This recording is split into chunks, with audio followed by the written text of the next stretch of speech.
Mekanik Pakistan merestorasi kabin truk yang hancur. Lihatlah kekuatan dan keahlian dari mekanik Pakistan ini. Bangkai truk kontainer yang hampir hancur mampu mereka pindahkan dengan tangan kosong, bahkan di area berpasir dan menanjak. Karena kerusakan terlalu parah, kabin truk ini perlu diikat menggunakan tali agar bagian-bagian yang hancur tidak tercecer di jalanan. Dengan kerjasama tim yang luar biasa, mereka mengangkat dan melepaskan satu persatu bagian truk. Dengan hati-hati, mereka menurunkan roof kabin yang sudah tampak hancur ini. Pintu kabin pun dilepaskan dengan sempurna berkat kerjasama tim yang solid. Bagian-bagian dari kabin juga dilepaskan satu persatu dengan teliti dan sabar. Bagian-bagian ini kemudian mereka angkut dengan menggunakan roda 3 ke tempat perbaikan agar memudahkan proses restorasi.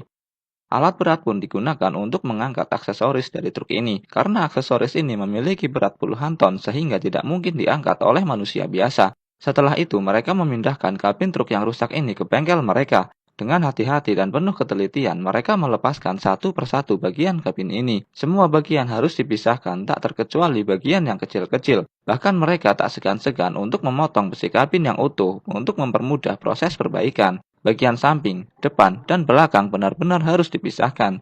Dengan bantuan alat las dan palu, mereka menggunakan teknik PNP alias paksa and paksa untuk melepaskannya. Untungnya, mereka memiliki persediaan spare part di gudang mereka, seperti bagian depan kabin dan daun pintu. Jadi, mereka tinggal memasangnya kembali. Bagian yang sudah mereka potong-potong tadi kemudian disatukan lagi dengan las. Jika ada bagian yang sulit dipasang karena posisi atau sambungannya tidak pas, mereka hanya perlu memukulnya dengan palu dan memaksanya agar pas.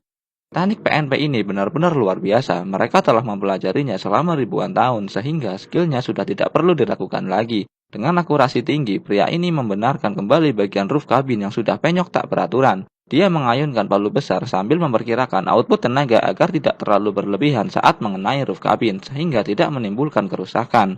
Roof kabin yang tadinya penyok tidak beraturan dengan cepat diperbaiki oleh pria ini.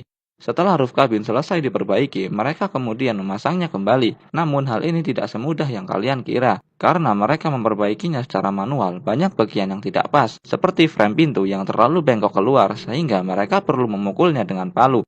Setelah terpasang, mereka juga memperbaiki penyok kecil yang terdapat di kabin. Kali ini mereka menggunakan palu yang lebih kecil. Mereka juga memasang bagian interior kabin seperti Lego. Potongan-potongan kecil ini disatukan kembali dengan las. Seperti biasa, jika terdapat bagian yang tidak pas, mereka hanya perlu memukulnya dengan palu dan menyatukannya dengan las. Setelah memperbaikinya, mereka kemudian memasang kabin ini ke sasis truk yang sudah disediakan.